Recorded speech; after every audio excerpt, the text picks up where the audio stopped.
চাওঁ কি কৰোঁ আজি ভিডিঅ'টো আৰম্ভ কৰোঁ। এইটো আপোনালোকৰ কেন্দ্ৰগুৰি ৰাস্তা আগত যে দেখিছে সেইটো দুলীয়াজান যোৱা ৰাস্তাটো। তাৰপৰা ৰাস্তা দেখিছে না কেনেকুৱা মজাৰ ৰাস্তা। বলক আগত যাব দুলীয়াজান আৰু এইফালে গ'লে পাবগৈ ডিগবৈ। এয়া উঠিত আহে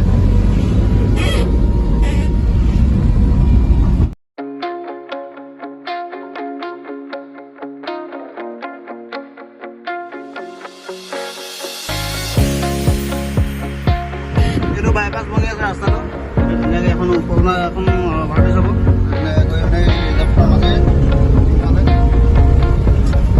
ৰাস্তাৰ অভাৱিষ্ট বনাই থকাৰ কাৰণে ৰাস্তাবোৰ এনেকুৱা ধূলি আছে। আজি বৰষুণ এটা দিয়াৰ কাৰণে ধূলি অলপ কম হয়।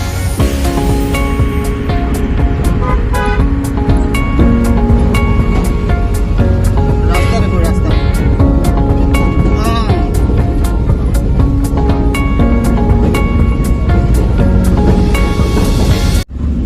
সেইদিনাখন এটা ফেচবুক পোষ্টত পাইছিলোঁ কৈছে যে কি বুলি কয় টমটমৱালাখিনি মানে বেছি হয় খুব কম সময়তে বিয়া পাতি পিনে পঢ়া শুনা নকৰি টমটম চলাবলগীয়া হৈছে। যদি পঢ়া শুনা কৰিলে এদিন টমটম চলাবলগীয়া নহ'লহেঁতেন। আৰু তেখেতক কোনে বুজাব যে আজি ডিগ্ৰী পঢ়ি থকা ল'ৰাই ই ৰিক্সা চলাই আছে।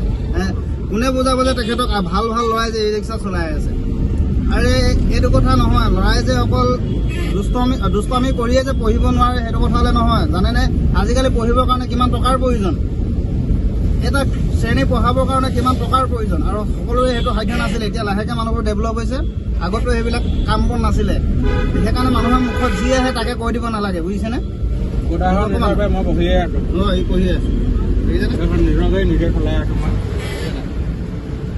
এইবোৰে কথা আচলতে গম পাইছেনে? এই অকণমান কথা উলিয়াই যে মুখে মনত যি আহে তাকে বকি দিয়ে, বলকিব নালাগে। সকলো কথা চালি জাৰি চাইহে বকিব লাগে। বাৰু বেয়া নাপাব কোৱাৰ কাৰণে এই আমি বৰ্তমান পালোহি ডিগবৈ চাৰিআলি পুলিচ পইণ্ট। বেলডাল মোৰ বাৰু নালাগে লগাবলৈ, বেল লগোৱা হ'ল। নহ'লে আমাৰ মামাকেইটা পটককৈ ফটো মৰা ধান্দাত থাকে নহয়। সেইটো এটা মামা ৰখি আছে। হেৰি ডিগবৈ চাৰিআলি মোৰ মাজৰ ৰাস্তা মেইন ৰোড চক এইবোৰ দেখিছে মেইন ৰোড। এয়া উন্নতি সেইফালে সেইডাল এটা কি বুলি কয় ফুটপাথৰ নলা এডাল উঠাই দিলে ডাঙৰকৈ চব পিনে দিগদাৰ। এতিয়া দেখিছেনে কিমান যান জঁট। এতিয়া এই টমটমৱালাটোৱে এই দোকানৰ পৰা মাল লৈ যাব, বুজিছেনে? এই দোকানৰ পৰা মাল লৈ যাব, মাল লৈ গৈ সেই মানুহ ঘৰৰ চোতালত পেলাই দিব। তাৰ পৰা 2 টকা পইচা ইনকম হ'ব। তেনেহ'লে কওক, আপুনি যদি বজাৰৰ পৰা মাৰ্কেটৰ পৰা বস্তুখিনি লৈ গৈ পিনে জেগাত ঘৰত পেলাই দিছে, 2 টকা পইচা তাৰ বিনিময়ত লৈছে, তেনেহ'লে আপোনাৰ সুবিধা হৈছে নে নাই? আপুনি নিজৰ গাড়ীখন আনিব পৰা নাই পৰা অসুবিধা আছে। আৰু প্ৰত্যেকৰেতো নিজৰ গাড়ী নাই। এই টমটম লোৱাখিনি কাৰণে আপোনালোকে ভাল হৈছে নে বেয়া? মই যে এটা কথা নকওঁ যে চব ভাল। দুটামান ড্ৰাইভাৰৰ কাৰণে ই ৰিক্সাৰ যিমান চালক আছে গোটেইখিনি বদনামী হৈছে। আৰু যিসকলে ই ৰিক্সা চলাওঁতে গণ্ডগোল কৰিছে তেখেতলোকক ধৰক। তেখেতলোকক আমাৰ ডিগবৈ ই ৰিক্সাখিনিৰ এটা আমাৰ কমিটি আছে। কমিটিখনৰ সদায় এটা কাম কৰোঁ। কি কাম কৰোঁ জানেনে? আমি নিজৰ দায়িত্ব নিজে লওঁ। এতিয়া যদি আমাৰ কোনোবা চালকে যদি কিবা এটা গণ্ডগোল কৰে, তেনেহ'লে সেই গণ্ডগোল কৰাজনক আমি নিজেই তেখেতক ধৰি পুলিচৰ ওচৰত গতাই দিওঁ। যেনেকৈ এই 2 দিনমানৰ আগত মোৰ ভিডিঅ'ত চাবলৈ পাইছিলে, ড্ৰাগছ কৰা এজনক ধৰিলোঁ। সিদিনাখন এখন ই ৰিক্সাত এডাল পাইপ লৈ আহিছিলে। পাইপডাল অনাটো আমি পুলিচক নিদিলোঁ, তেখেতক ভকি আনি দিলোঁ।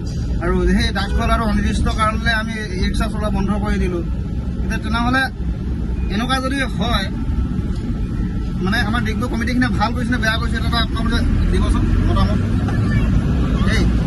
আৰু ইয়াত চাওক ৰাস্তাৰ কথাটো কৈ আপোনাক শেষে কৰিব নোৱাৰোঁ। দেখিছেনে? এয়া দেখিছে এই পুখুৰী সদৃশ জাল মাৰিব পৰা যাব। আমি লাহেকৈ পাইছোঁগৈ ৰামনগৰ। আমি প্ৰথমে ৰামনগৰত আছোঁ। ডিলাৰখনলৈ গৈলোঁ। ডিলাৰখনত গৈ পিনে আমাৰ মৰমৰ ভাইটিটো সৌৰভক লগ কৰিলোঁ। সৌৰভক উঠাই লওক গাড়ী, তাৰপৰা বেটেৰীকেইটা চেক কৰাম। গাড়ী কোনো উঠিছে নাই উঠা, ভাল বেয়া। তাৰপৰা লাহেকৈ যাম আৰু এই ইয়াত গৈ দেখিছেনে ইণ্ডো ৱেগন গাড়ীখনৰ নাম। এয়া ইণ্ডো ৱেগন। সেয়া আমাৰ মালিক দেই। ছাৰ বহি আছে। সেই খাওঁ ছাৰ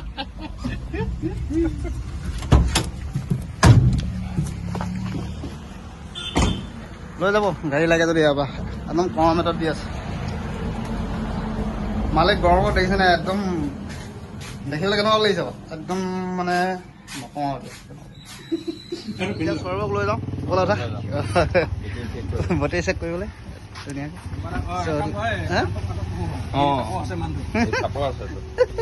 মই বোলে মাজত মই চাপ হ'ব এই ৰাম ব'লা চলো মালিক বাই বাই মালিক বাই বাই মালিকে নাচাই দিয়া বৰ্তমান পালোহি বেটেৰী কেবিটো উঠাবলৈ চাইছোঁ এই ধুনীয়াখিনি এই চিৰিয়েল নাম্বাৰটো কৰিব লাগিব চিৰিয়েল নাম্বাৰটো তাৰপৰা এইটো সৌৰভ হাই কৰি হেল্ল' ল'ৰাটো মেকানিকেল কাম কৰিছে কিন্তু কোৱালিফিকেশ্যন ল'ৰাটি একদম টপ কোৱালিফিকেশ্যন এইটো আমাৰ মালিক ভালকৈ